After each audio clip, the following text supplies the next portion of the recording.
of the things to be, the pains that are withheld for me, I realize and I can see that suicide is painless. It brings on many changes, and I can take or leave it if I please. The game of life is hard to play. I'm gonna lose it anyway.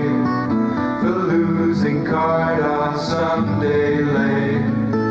So this is all I have to say. Suicide is painless. Suicide. It brings on many changes, and I can take or leave it if I please.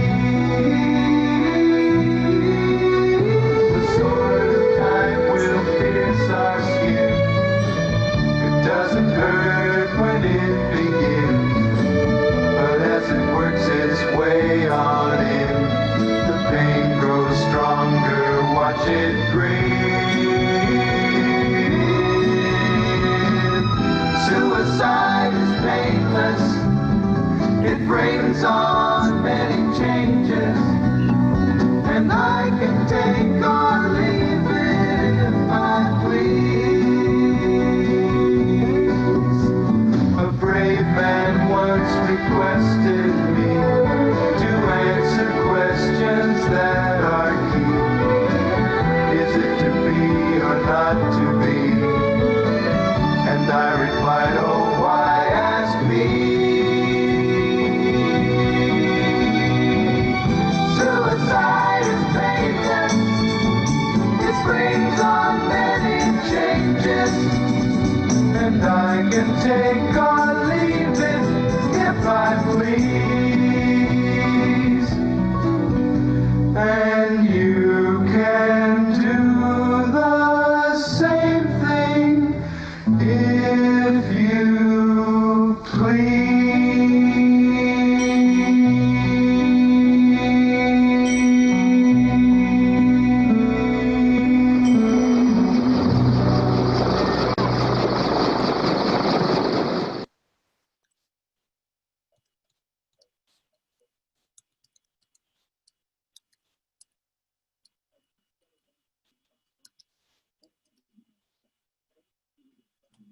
Brad, you're muted.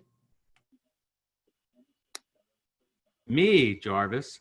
All right, here we are. I'm Brad Grossman. I'm the founder of ZEITGUIDE, and I'm really happy that you're all here. And this is actually I think it might be the 17th is it culture class that I've done since COVID, which was March 18th. I hope my math is correct. And here we are, and we're going to talk about medicine and healthcare. And I am so grateful that we have two people who have been experiencing this entire situation on the front line. We have Dr. Roxana Miran from Mount Sinai. She is the lead academic, you'll be able to explain, and in clinical cardiology, interventionist cardiology. Have I said that right, Roxana? You could say hi. We'll see you in a bit. Hi, everyone. Interventional cardiology. There you go. So happy that you're here. And we also have Nicole Friday. Nicole, say hi. Hi, everyone. Nicole is actually where are you right now? Savannah, Georgia. That's what I thought. And you've been on the front lines as somebody who's in hospital administration. So grateful you're here as well. So we're going to hear from two very important people that we're really grateful for, not only to be here, but all the work you've been doing and going to continue to do, because there was a report today about how we really are as much in a dire situation here in the United States as we were in March That's something that was just released, and I just read it in the New York Times. But just going sideways for a second, that song that I played was the theme song from MASH. Many of you on this call might be too young to know what MASH is, but it started as a movie directed by Robert Altman. Amazing director. He's no longer with us. And he actually wrote that theme song for the movie in the 70s. And actually his son wrote it, who was 14 years old. So think about how creative your kids in self-quarantine could be that could write great songs. And he didn't know what suicide was, but Robert Altman is like, just use these words and make up a song. And he did that. So I played that because obviously it has the medical theme, because it's about medical doctors on the front lines in the Vietnam War. So you know how I love to go back into history to contextualize what's going on right now. That being said, and then it turned into a TV show in the 80s, and that song actually was like on the UK Billboard Top 100, even higher than that. So there's a little cultural context. And that is the purpose of Culture Class, right? I'm here to help you understand where we are, to keep you culturally relevant, to keep you inspired to reinvent the future, and hopefully you won't be turning on your nightly news and the breaking news so it's so depressing. All you have to do is come here and hopefully we'll all learn what we all need to know in a different point of view. And meeting experts like Roxana and Nicole that I'm finding have a great voice who should be heard all over the world. And hopefully someday Cultural Class will be that way. And so everybody knows, if you heard this, I'm going to be 2 seconds, the way that I granulate the world and bucketize it. I always look at global societal issues, tech trends, consumer trends, workplace trends, and I'm not just pushing out information to you. I am hoping that you understand what you're learning and ask you, how is it relevant to you and how will it impact your lives? So Jarvis, thank you for being here. You're our associate producer. You've been awesome. And I asked you to put everybody on mute and you put me on mute too. So you did your job amazingly. And last question, Jarvis, is that light distracting? I think so, right? No? You're on mute. You're really great. I think it's a little distracting. You want to turn it off? Sure. All right, is that better? All right, now let's get going. Because before we hear from Nicole and Dr. Moran, we are gonna do my little ZEITGUIDing, and today's theme, as I like to do a theme every single week, is what I'm calling, so look, week 1, look at all the themes, just like to scroll, like the movie credits that we just saw at the end of MASH.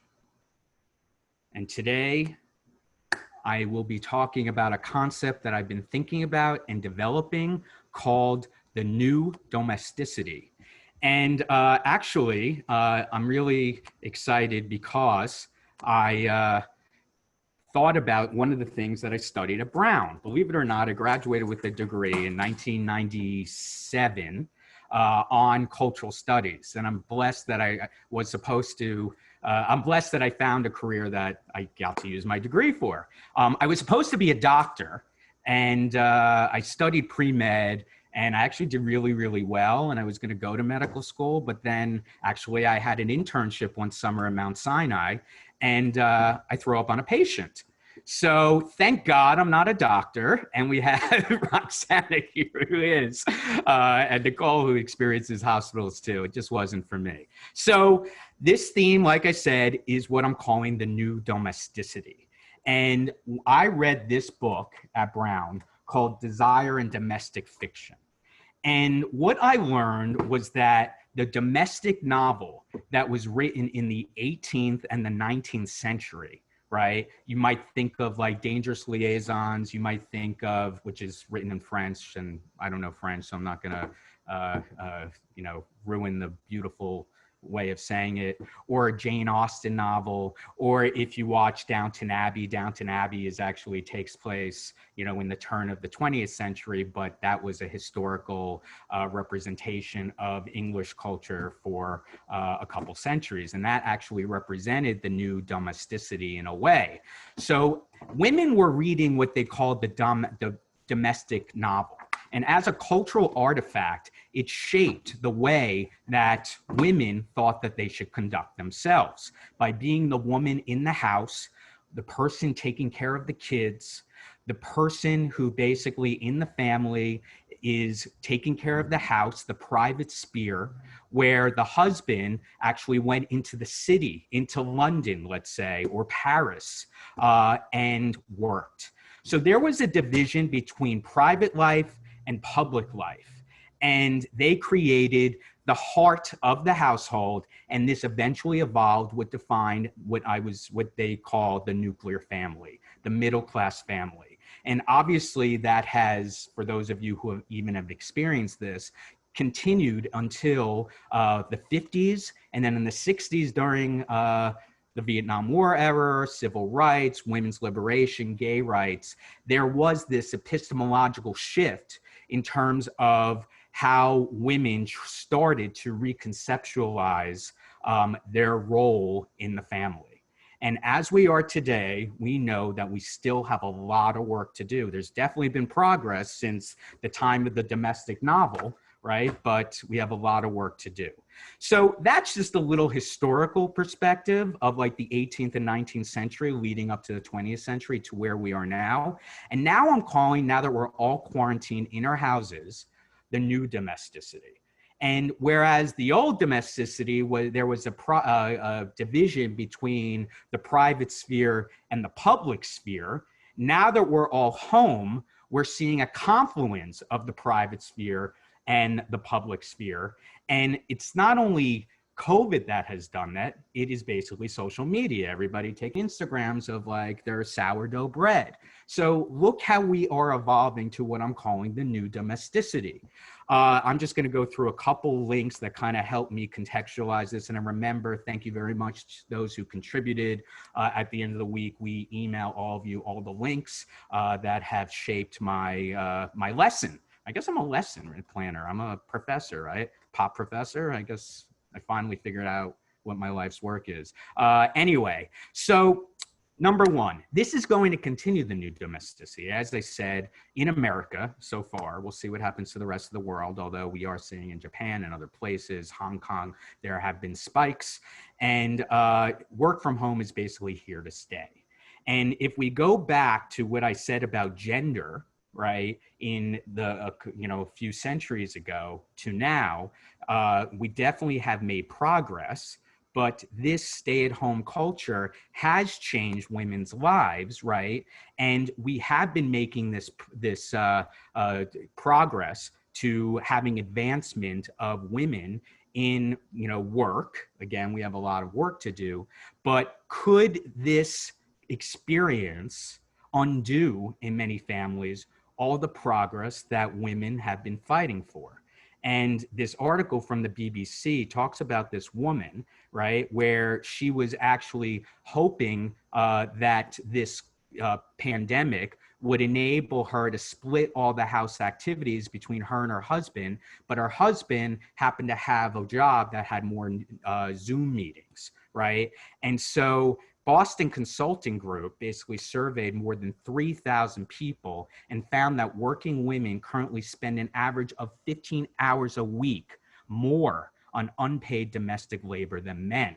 So again, this is the new domesticity, and hopefully we're not going to regress in terms of all the progress we've made in terms of dividing roles for women and men in the household.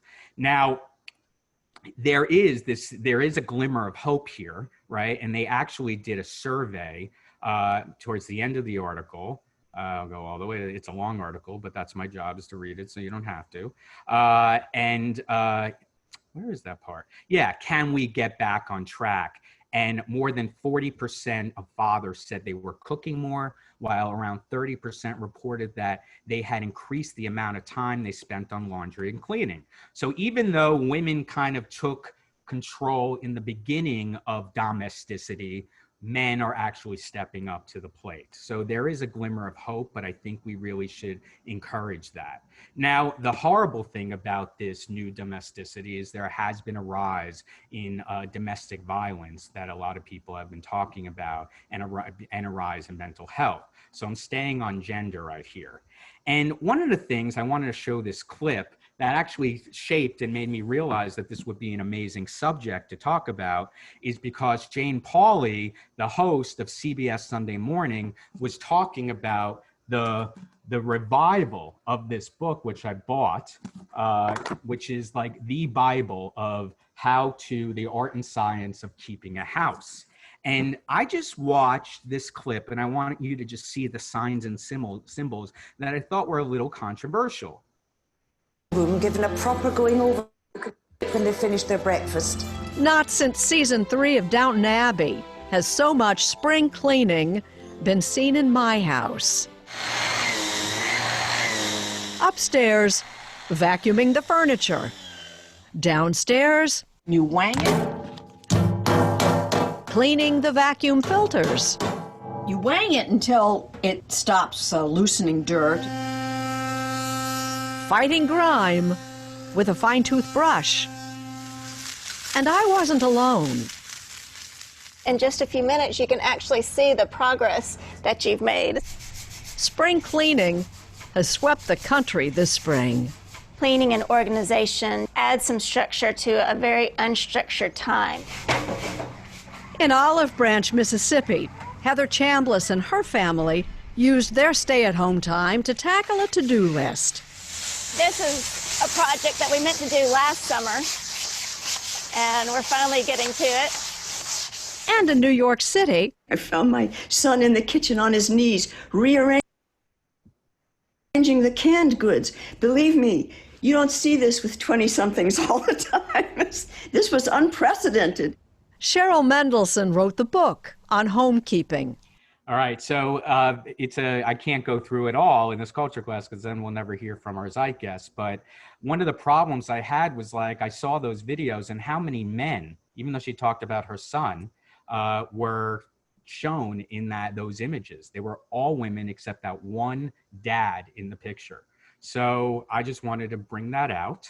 And then the other thing about gender relationships in the one thing that we have probably reversed in the maybe whether it's pejorative, but definitely in dominant culture, we have seen men wanting to have sex with their wives.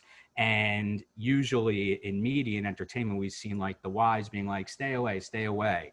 But this is a commercial that just came out literally today by Viagra.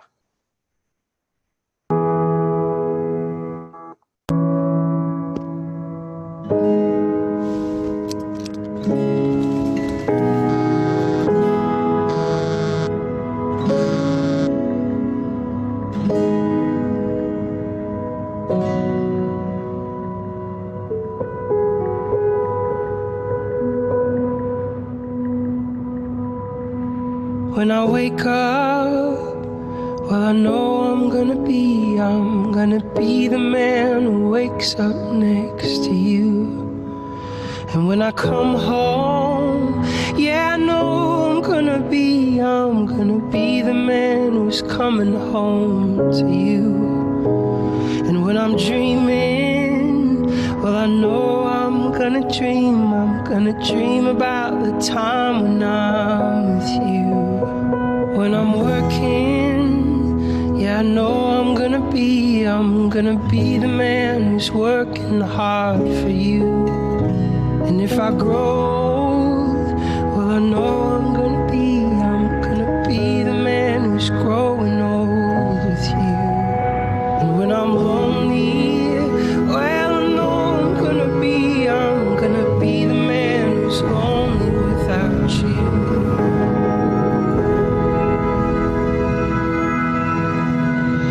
But I will walk 500 miles, and I will walk 500 just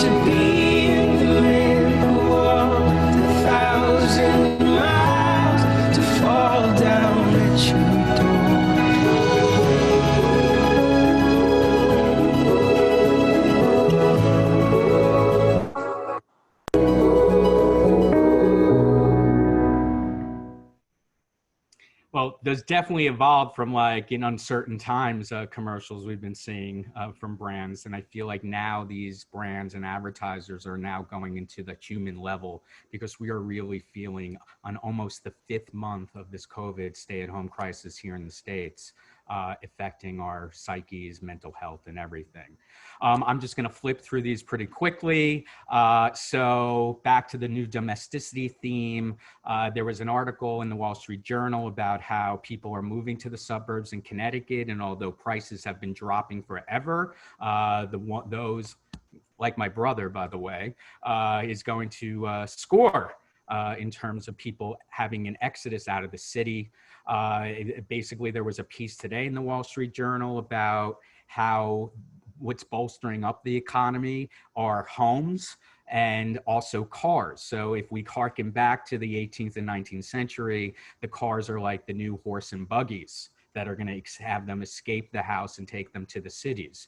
We know that in LA and San Diego, Gavin Newsom said that the schools aren't going to reopen. So what's happening right now is that many of the parents are like, oh my God, what are we going to do? And those who do work are really, you know, especially those who have to go to a location, aren't going to be able, not everybody's going to be able to afford this.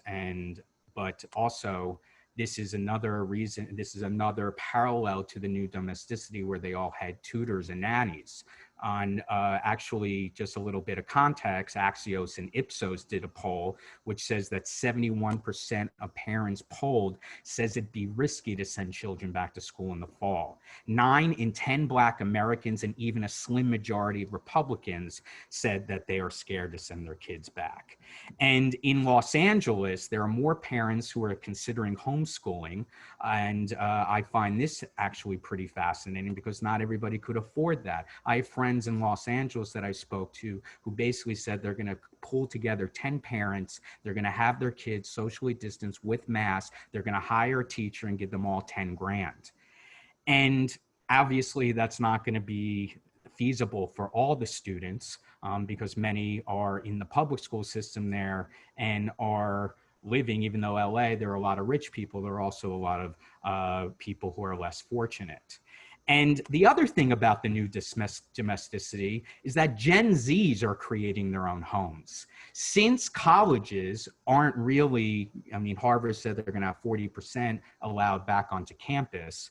That doesn't mean that they will have student housing. Many kids that I've been hearing are renting houses or apartments together on college campuses because they don't want to live with their parents. They don't want to be part of this new home domesticity. So my opinion is that these kids are going to be the most mature generation ever because they're all going to take care of themselves. In fact, Axios, I saw, had a poll that, you know, a lot of kids said, students, that they're not going to party. They're going to be really serious about taking care of themselves. And if somebody in their house gets COVID, what's going to happen is that they're going to quarantine in their apartments or their room for 2 weeks, and then somebody will cook their meals and give it to them. So this is kind of like the Gen Z new domesticity.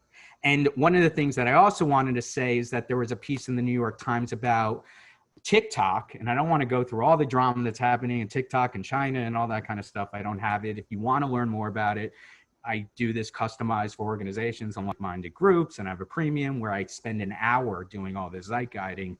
But these TikTok groups are actually calling themselves Hype House and Sway House, and they're merging. They're called the Swipe House. I actually know everything about TikTok because I hung out with my kids, my friends' kids over the weekend, socially distancing in a pool. So you even got houses in the TikTok generation. And then we're going to talk about medicine, which is the main theme today. And telemedicine obviously is at an all-time high. I had Simon Lorenz on like a month ago to teach us about his startup that is obviously through the roof. And telemedicine seems to have been the new domestic version of the doctor who has gone to the household to take care of those who are sick and ill. And one of the other things that's happening in medicine is that there's an all-time high of cosmetic surgery, plastic surgery, because these patients could actually stay home and, you know, recover from plastic surgery. The last thing I'm going to say is that I wanted to ask everybody if they know, and somebody who is, you know, who wants to, if anybody knows the answer to this, I was just reading a chat and got distracted. That's what I hate about Zoom, is that in the 18th and 19th century, we didn't have COVID. We had another disease. And in the 18th century, I think it was 1 out of 3 people died of it. And then in the 19th century, 1 out of 7 people died of tuberculosis, which was also called consumption. So there we have it. I compared the 18th and 19th century, which was the birth of domesticity, and to try to kind of sit back and see how the new domesticity is being shaped by the experiences that we're living in today. So thanks for listening. That's my cultural sermon, let's say.